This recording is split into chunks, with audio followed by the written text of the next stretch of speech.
El Señor de los Anillos, El Retorno del Rey, Libro sexto, Capítulo 3, El Monte del Destino, parte 1 de 2 partes que va a tener este capítulo 3. Sam se quitó la rotosa capa de orco y la deslizó debajo de la cabeza de su amo.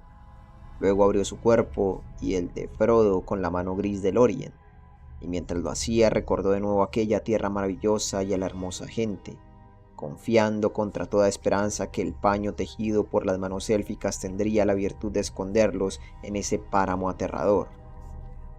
Los gritos y rumores de la refriega se fueron alejando a medida que las tropas se internaban en la garganta de hierro.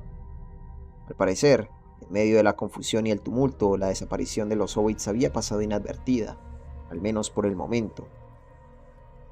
Sam tomó un sorbo de agua, pero consiguió que Frodo también bebiera, y no bien lo vio algo recobrado, le dio una olea entera del precioso pan del camino y lo obligó a comerlo. Entonces, demasiado rendidos hasta para sentir miedo, se echaron a descansar. Durmieron durante un rato, pero con un sueño intranquilo y entrecortado. El sudor se les helaba contra la piel y las piedras duras les mordían la carne, y tiritaban de frío.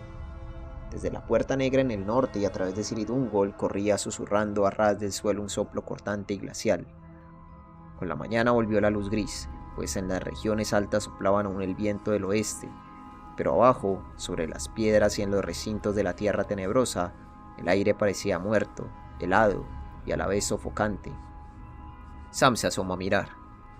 Todo alrededor, el paisaje, era chato, pardo y tétrico. En los caminos próximos nada se movía, pero Sam temía los ojos avisores del muro de la garganta de hierro.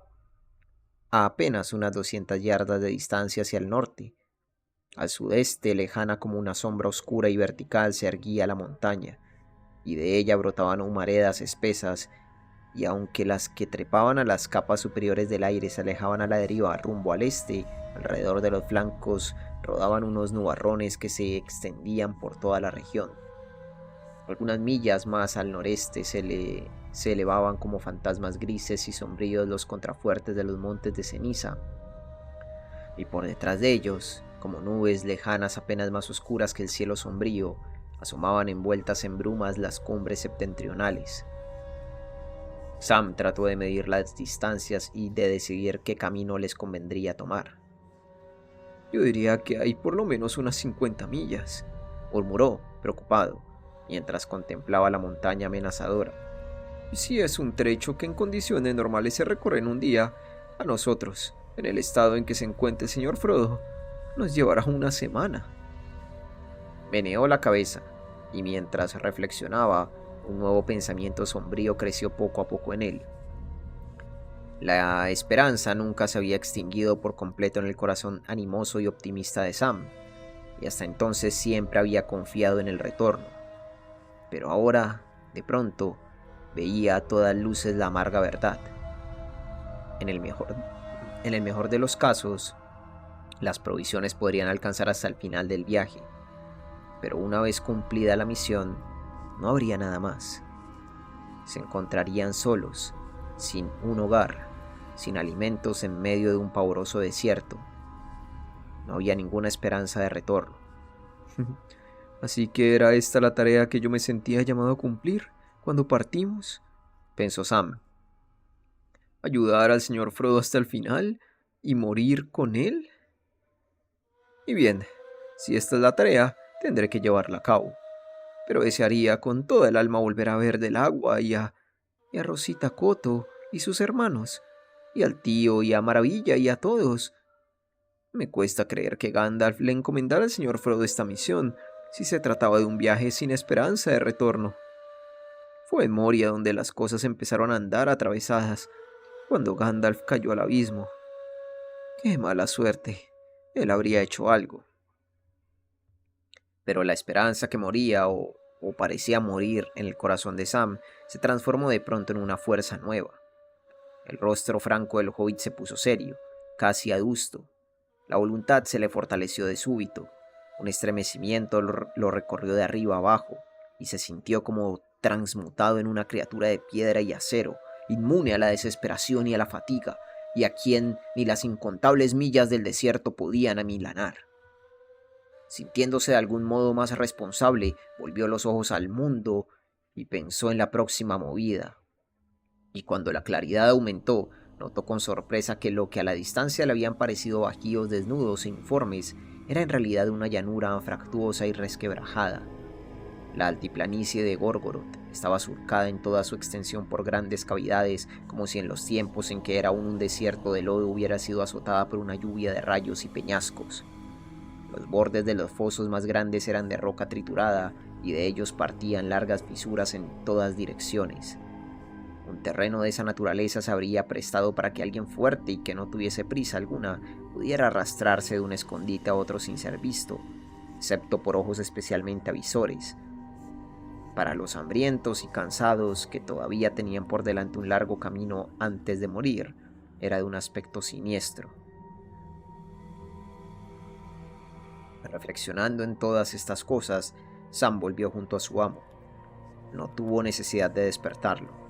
Frodo estaba acostado boca arriba con los ojos abiertos y observaba el cielo nuboso. «Bueno, señor Frodo», dijo Sam, «fui a echar un vistazo y estuve pensando un poquito. No se ve un alma en los caminos. Convendría que nos alejáramos de aquí cuanto antes. ¿Le parece que podrá?» «Podré», dijo Frodo. «Tengo que poder». Una vez más emprendieron la marcha, arrastrándose de hueco en hueco, escondiéndose detrás de cada reparo, pero avanzando siempre en una línea sesgada hacia los contrafuertes de la cadena septentrional.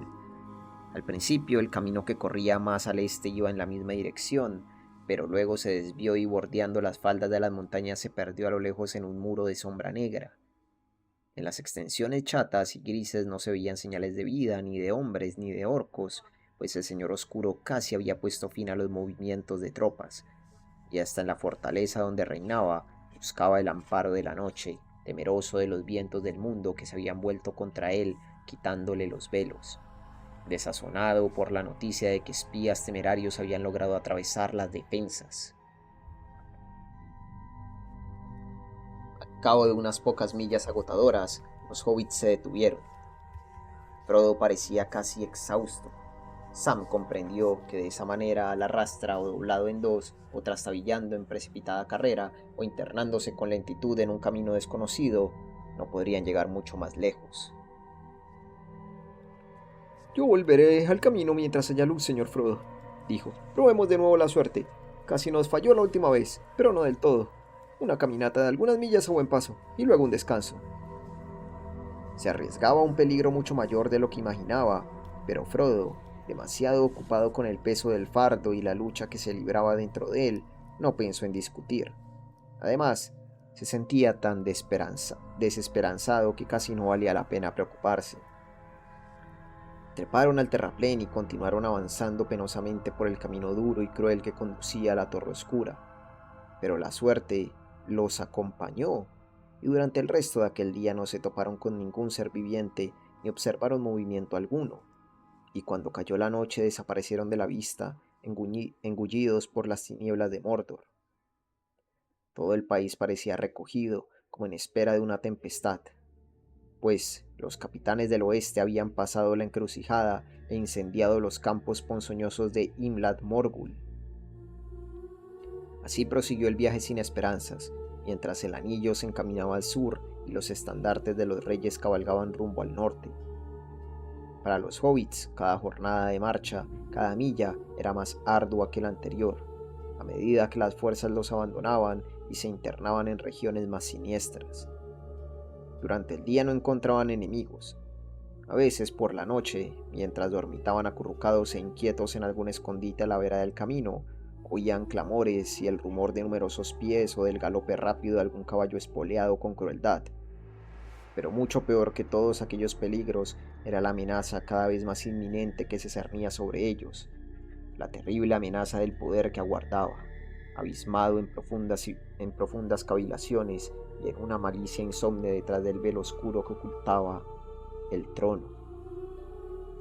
Se acercaba, Se acercaba cada vez más, negro y espectral, alzándose como un muro de tinieblas en el confín último del mundo. Llegó por fin una noche terrible, y mientras los capitanes del oeste se acercaban a los lindes de las tierras vivas, los dos viajeros llegaron a una hora de desesperación ciega.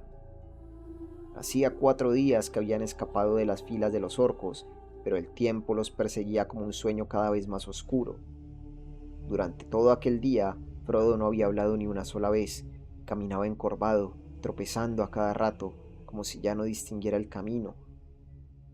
Sam adivinaba que de todas las penurias que compartían, a Frodo le tocaba la peor: soportar el peso siempre creciente del anillo, una carga para el cuerpo y un tormento para la mente.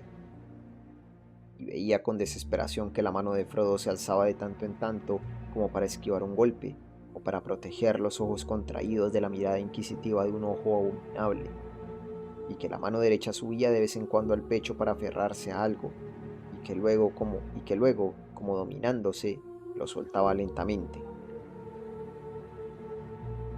La noche retornaba. Frodo se sentó con la cabeza entre las rodillas. Los brazos colgantes tocaban el suelo y las manos le temblaban ligeramente.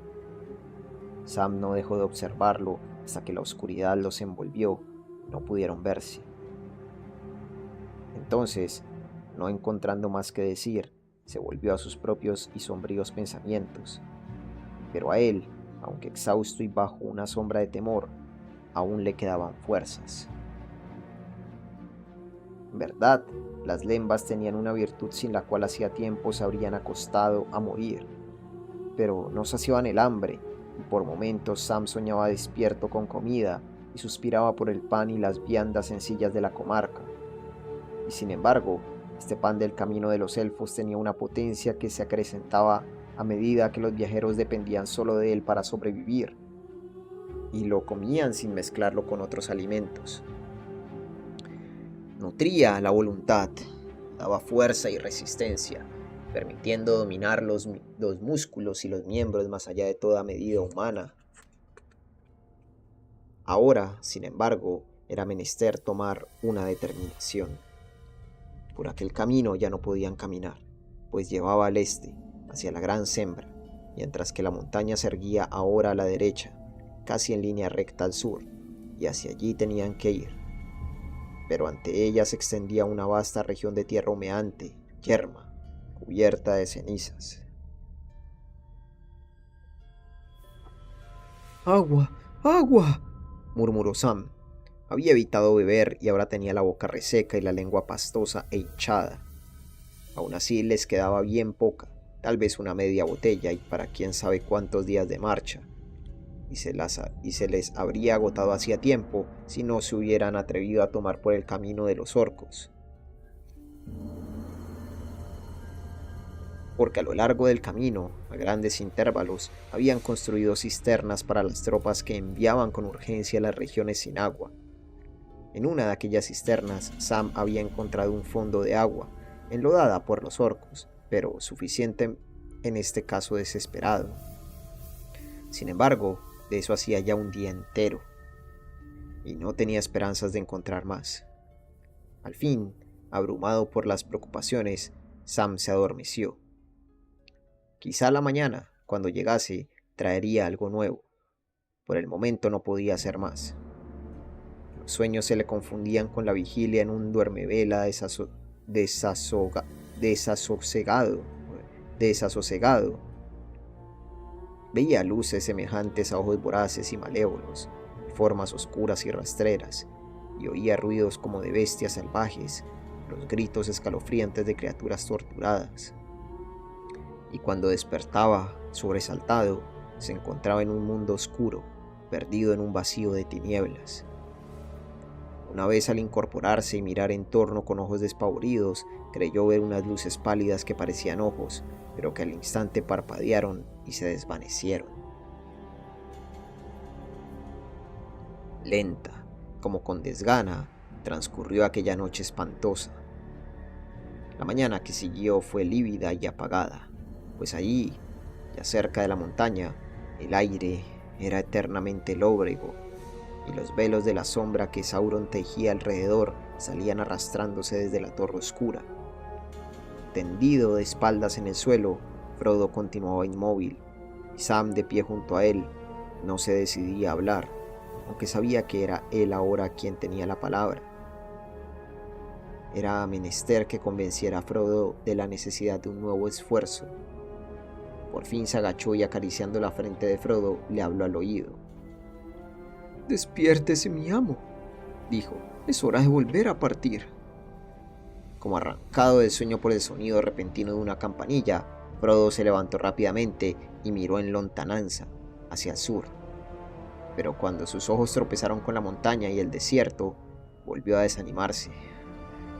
«No puedo, Sam», dijo. «Es tan pesado, tan pesado». Sam sabía aún antes de hablar que sus palabras serían inútiles y que hasta podían causar más mal que bien, pero, movido por la compasión, no pudo contenerse. «Entonces, deje usted que lo lleve yo un rato, mi amo», dijo. Usted sabe que lo haría de buen grado, mientras me queden fuerzas». Un resplandor feroz apareció en los ojos de Frodo. «¡Atrás! ¡No me toques!», gritó. «Es mío, te he dicho. ¡Vete!». La mano buscó a tientas la empuñadura de la espada, pero al instante habló con otra voz. No, Sam», dijo con tristeza. «Pero tienes que entenderlo. Es mi fardo, y solo a mí me toca soportarlo. Ya es demasiado tarde, Sam querido. Ya no puedes volver a ayudarme de esa forma. Ahora me tiene casi en su poder. No podría confiártelo, y si tú intentaras arrebatármelo, me volvería loco». Sam asintió. «Comprendo», dijo. «Pero he estado reflexionando, señor Frodo, y creo que hay otras cosas de las que podríamos prescindir. ¿Por qué no aligerar un poco esta carga? Ahora tenemos que ir derecho hacia allá», señaló la montaña. «Es inútil cargar con cosas que quizá no necesitemos». Frodo miró de nuevo la montaña. «No», dijo. «En ese camino no necesitaremos muchas cosas, y cuando lleguemos al final, no necesitaremos nada». Recogió el escudo orco y lo arrojó a lo lejos, y con el yelmo hizo lo mismo. Luego, abriéndose el manto élfico, desabrochó el pesado cinturón y lo dejó caer, y junto con él la espada y la vaina. Rasgó los jirones de la capa negra y los desparramó por el suelo. «Listo, ya no seré más un orco», gritó, «y llevaré arma alguna, hermosa o aborrecible, que me capturen si quieren». Sam lo imitó, dejando a un lado los atavíos orcos. Luego vació la mochila. De algún modo les había tomado apego a todas las cosas que llevaba, acaso por la simple razón de que lo habían acompañado en un viaje tan largo y penoso. De lo que más le costó desprenderse fue de los enseres de cocina. Los ojos se le llenaron de lágrimas. «¿Se acuerda de aquella presa de conejo, señor Frodo?», dijo. «Y de nuestro refugio abrigado en el país del capitán Faramir, el día que vi el Olifonte». «No, Sam, temo que no», dijo Frodo. «Sé que esas cosas ocurrieron, pero no puedo verlas. Ya no me queda nada, Sam.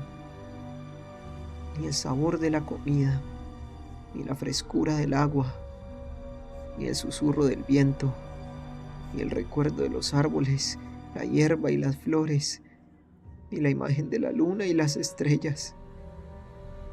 Estoy desnudo en la oscuridad, Sam, y entre mis ojos y la rueda de fuego no queda ningún velo. Hasta con los ojos abiertos empiezo a verlo ahora, mientras todo lo demás se desvanece». Sam se acercó y le besó la mano.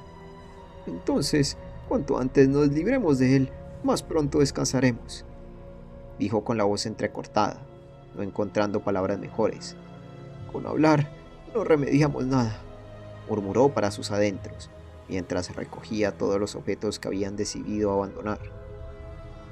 No le entusiasmaba la idea de dejarlos allí, en medio de aquel páramo, expuestos a la vista de vaya a saber quién. Por lo que oí decir, el hediondo se birló una cota de orco y ahora solo falta que complete sus atavíos con una espada.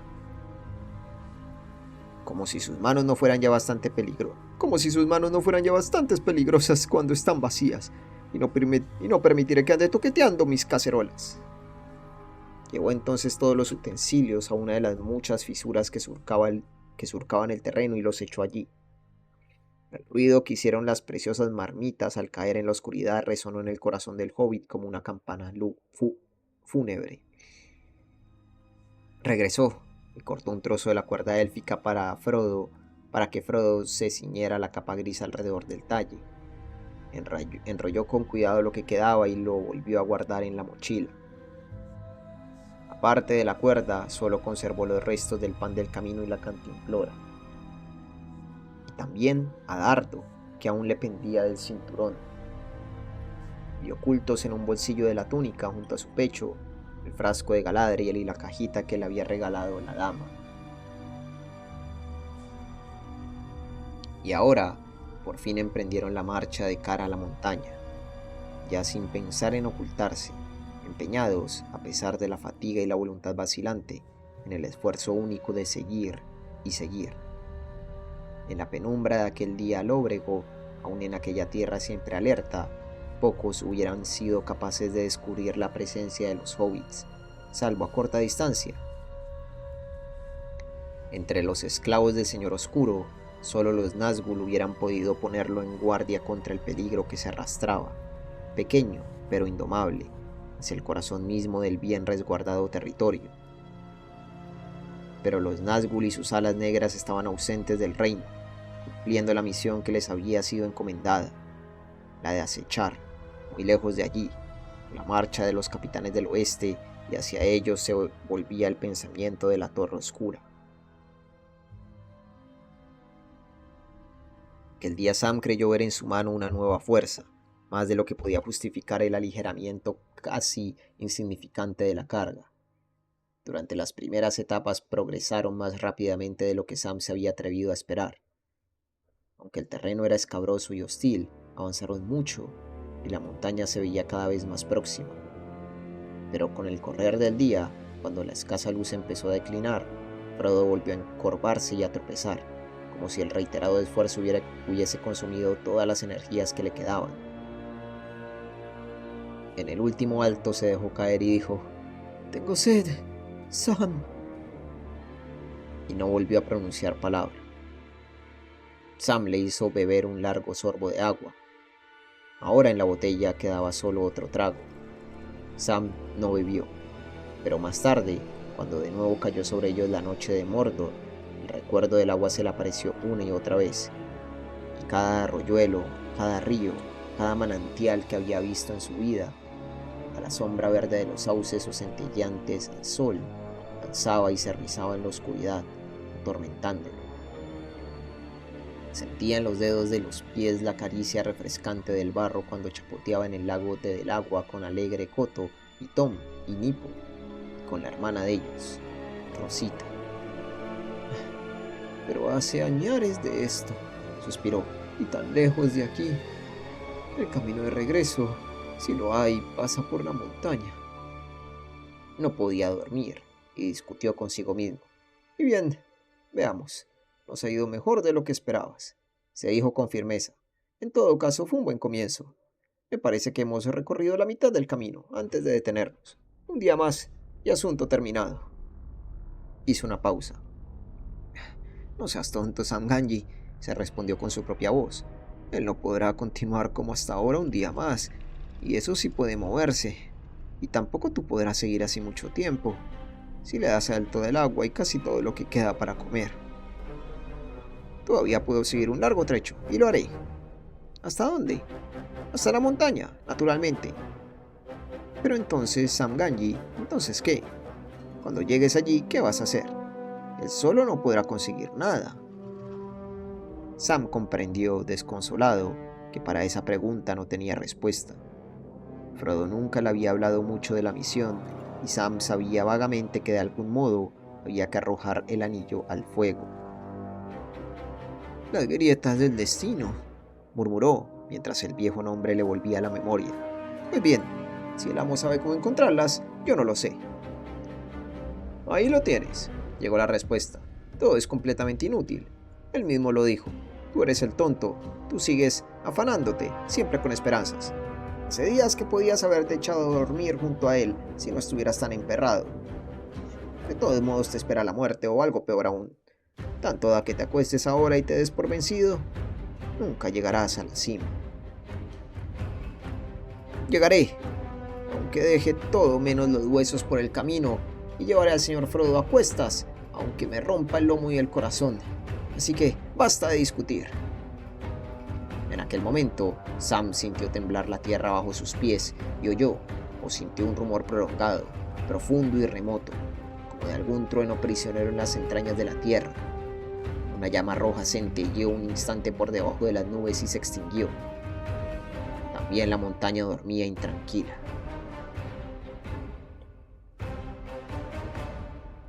Suscríbete, deja un like, un comentario y a ser posible comparte este video. Me ayudaría mucho si te vuelves miembro del canal de YouTube y al volverte miembro a ti te llegarían todos los videos de forma anticipada.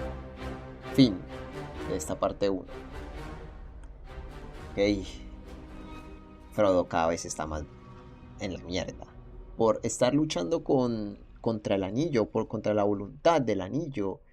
Está cada vez más en la mierda el pobre de Frodo. Y Sam, Sam, el pobre, ya está empezando a perder la cabeza el pobre de Sam.